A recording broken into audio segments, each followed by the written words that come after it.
day one, they were discussing cars coming out of the C-130. A lot of prep went into that. A lot of research went into it, and Dan came up with some pretty cool ideas.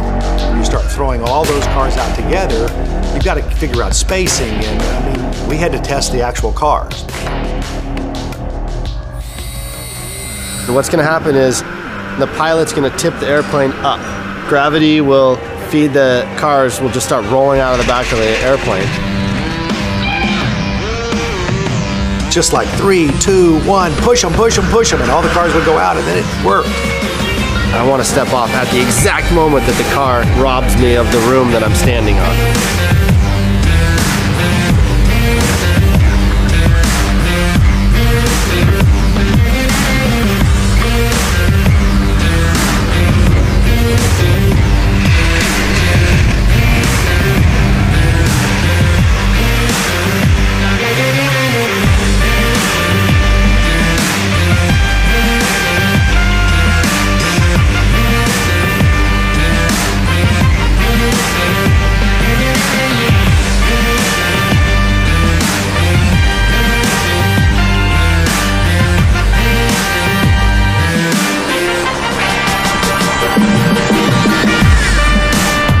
We were within, 100 feet of every single drop.